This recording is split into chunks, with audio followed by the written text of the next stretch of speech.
Nice of you to drop in.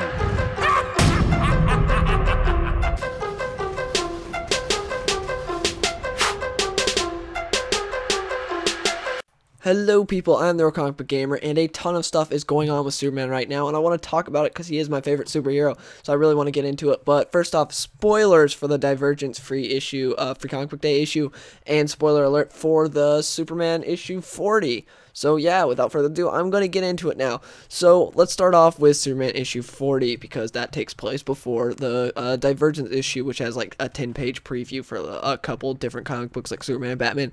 Anyways, this issue opens up, issue number 40 opens up with Superman testing his solar flare ability. He really wants to get the hang of this thing. It's implied that Superman has been doing this a lot lately, because Batman's like getting a routine down with him. Like this time, since you burn your clothes off every single time, put some pants on before you sit down in the Batwing, you know, common courtesy. Anyways, then he goes up to the Watchtower, and one thing that I thought was cool about this when he's talking to Justice League, it's casual Justice League. Like Batman has his cape off, Wonder Woman's wearing a robe. I thought that was kind of cool to see, and I don't know if Flash is playing a video game or not, but it looks kind of like that. And I just like seeing the casual Justice League, like what they're doing when they're not constantly fighting crime. And so then they go and they decide to test Superman's ability. Like, is he back at 100%? Superman's like, yeah, I'm back at 100%. The only thing that isn't is the fact that I can only leap, and it seems like that's going to be indefinite, which, whatever, I'll get into that later. Anyway, so they start testing Superman out, and the art here is not very good. John Romita Jr., to me, always excelled when drawing masked characters. Like, he did a good job with some Daredevil stuff and Spider-Man, but drawing someone like Superman, I don't think he's the right fit. He's also the writer of this issue as well. And here, like, Superman looks really scrawny when they're shooting this stuff at him. I don't like it. Just doesn't look good. And then Wonder Woman punches him to test his invulnerability, and just one punch and he starts bleeding. But she's like, he's back at 100% for his invulnerability. And that just reminds me about how weak New 52 Superman is. Like, pre-New 52 Superman would not have been like one shot bleeding from Wonder Woman. Anyways, it just makes me miss pre-New 52 Superman so much, because I've been reading, you know, I read the 2 issues of Convergence, pre-New 52 Superman. This just makes me miss him so much. Anyways, they keep testing his ability and everything, and then they do like a final test in the Watchtower, and they're saying how, like, with how much solar energy he's producing when he does his solar flare, they could like maybe provide solar energy to a lot of people across the world. Anyways, they start doing this test on him again, and he like destroys part of the Watchtower. There's this big explosion and everything. And yeah, during this we also see Flash, which appears like he's eyeing Superman's junk. Can't really tell, but it appears that way right there. Look at how he's looking. He looks real sly. But anyways, I don't know if John Romita Jr. like did that on purpose or not, but it looks like he's checking Superman out right there. Anyways, they move on, because Superman's like, one of the things that he loves about this is the fact that he can enjoy food now, which is again something that is different from pre-New 52 Superman, because pre-New 52 Superman was able to taste food even when he had his powers, but he didn't need to eat food. He just did it because he liked the taste. This Superman seems like can't even taste food, because now when he tastes it, like when he doesn't have his power, he loves it. He absolutely loves food. I don't know if they're just saying it tastes more bland when he has his powers. He can taste it, but it just tastes more bland, and now since it actually gives him nourishment, he enjoys it more. I don't know. But anyways, they're all out getting drinks, and it's a pretty funny moment, because it's Superman getting drunk, and he's like just getting real talkative, and I liked it. I thought it was a cool moment. Again, seeing casual Justice League is cool, and I still think it's funny with the fact that the Justice League's like Power Rangers. They like all wear their colors out. Like Batman's wearing black, Superman's wearing blue, Aquaman's wearing orange and green, Flash is wearing red, and I just thought that was funny. Just reminds me of Power Rangers. Anyways, they're out drinking, and Superman like gets drunk, which I thought it was a funny moment. But the problem with this is it feels a lot more like an early Superman. Like, this is, I think, like 6 or 7 years in Superman for the New 52, because like they did that whole Action Comics at the beginning of his career, and then they like jump ahead 5 years, and now I don't know, we're like around like 5 to 7 years for Superman in New 52, I think. Somewhere around there. Anyways, Superman wakes up the next morning with a big hangover because he's never drank before, and he's like got fries and everything. He's enjoying being human, which is kind of cool to see.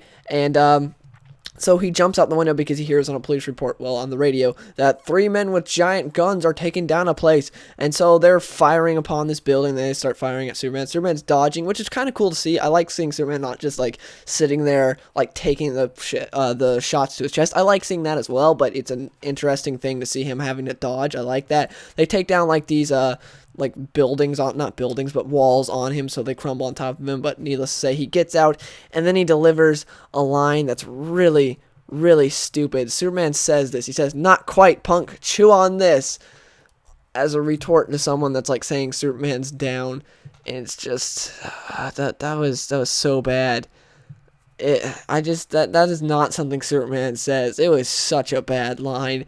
Anyways, during all this, he's like collecting like bits and pieces for evidence, and then Lois Lane takes a picture of Superman, or, well, someone, not Lois Lane, just some random bystander. Anyways, the picture is on the news, and the news is going on with, Superman's picture there, and Lois is watching it, and then Clark walks by, and she's like, "Clark and Superman are the same person, what?"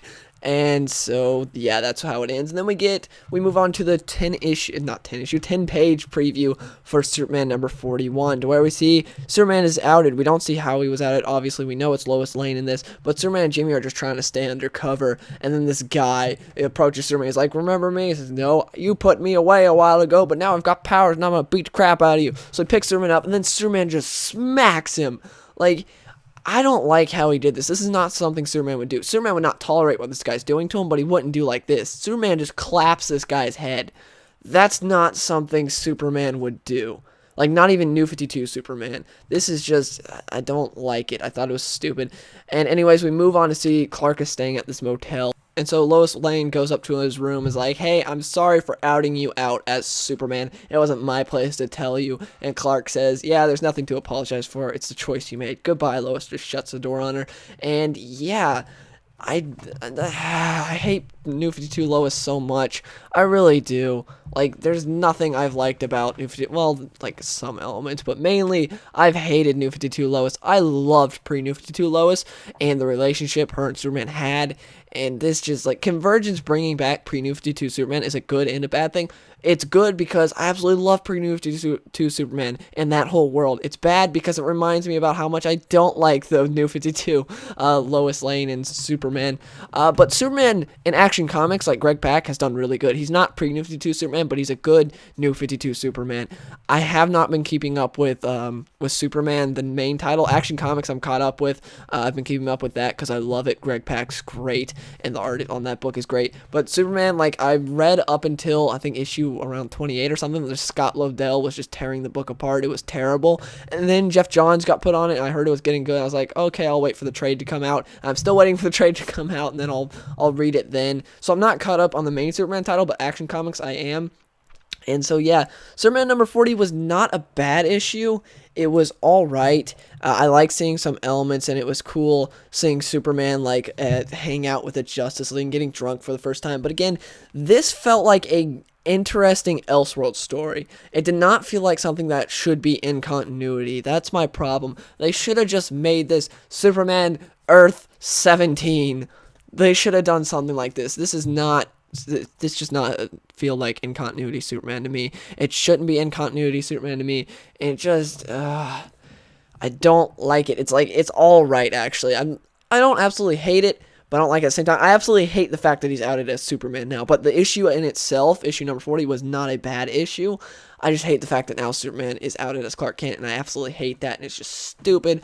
I don't know if they're going to undo it. I don't think they will for a while. I think they're going to run with this for a while with the whole Superman being Clark Kent. I don't even know if they'll ever undo this. They might just do like Oliver Queen, be like, "Hey, Green Arrow has a secret identity." All of a sudden, oh, nope, he doesn't, but that works for him. For Superman, it doesn't. I don't like it. It's stupid, and again, it feels like an interesting Elseworld story, not a good in-continuity story. Overall, the art's alright. I still don't like John Romita Jr. as a Superman artist. He's just not meant to draw Superman. He's not. There's so many more artists out there that are fitting for it. John Romita Jr., throw him on someone with a mask. He's good with those characters, but with Superman, no, he's not good with him. So yeah, that's my overall thoughts on this. If you have read all this, please let me know in the comments below. What did you guys think of all this craziness going on with Superman? And if you enjoyed this video, please give it a like.